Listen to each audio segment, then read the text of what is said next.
കർണാടകത്തിലെ പുത്തൂരിൽ മലയാളിക്ക് പോലീസിന്റെ വെടിയേറ്റു. കാസർഗോഡ് സ്വദേശി അബ്ദുള്ളയ്ക്കാണ് വെടിയേറ്റത്. അനധികൃത കാലിക്കടത്തിനിടെ വാഹനം പോലീസ് തടഞ്ഞപ്പോൾ നിർത്തിയില്ല. പിന്തുടർന്ന് പോലീസ് വെടിയുതിർക്കുകയായിരുന്നു. കെ.ബി. ശ്രീധരൻ എപ്പോഴാണ് സംഭവം? വെടിവെക്കേണ്ട സാഹചര്യം എന്തായിരുന്നു? ഇന്നലെ വൈകിട്ടാണ് ഈ സംഭവം. അതായത് മംഗലാപുരത്തിന് സമീപത്തുള്ള പുത്തൂരിൽ നിന്നാണ് ഈ സംഭവം.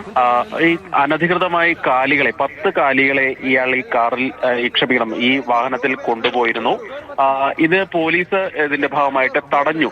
പ്രത്യേകിച്ച് ഇങ്ങനെയുള്ള കാലിക്കടത്ത് നിരോധിച്ചെന്ന നിയമമൊക്കെ നിലവിലുള്ള ഒരു സംസ്ഥാനമാണ് കർണാടകം. ഏതായാലും ഇയാളെ വണ്ടി നിർത്താൻ ആവശ്യപ്പെട്ടെങ്കിലും നിർത്തിയില്ല. തുടർന്ന് വാഹനം ഏതാണ്ട് 10 കിലോമീറ്ററോളം മുന്നോട്ട് പോയി. ഇതിനിടയിൽ പോലീസ് പലതവണ ഈ വാഹനം നിർത്തിക്കാനുള്ള ശ്രമമൊക്കെ നടത്തി. തുടർന്നാണ് പോലീസ് ഉദ്യോഗസ്ഥർ ഈ വാഹനത്തിന് നേരെ വെടിയുതിർക്കുന്നത്. ഈ അബ്ദുള്ളയുടെ കാലിലാണ് വെടിയേറ്റത്. ഇയാളെ പിന്നീട് മംഗളൂരുവിലെ ആശുപത്രിയിൽ പ്രവേശിപ്പിക്കുകയും ചെയ്തിരുന്നു. കൂടെ ഉണ്ടായിരുന്ന സഹായി അവിടെ നിന്ന് രക്ഷപ്പെടുകയാണ് ചെയ്തത്.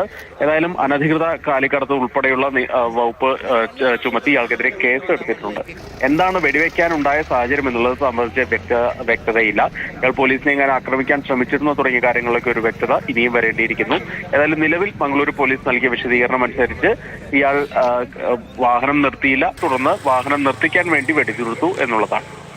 ശരി, പോലീസ് വെടിയുതിർത്തു. ഒരു മലയാളിക്കാണ് പരിക്ക് പറ്റിയിരിക്കുന്നത്.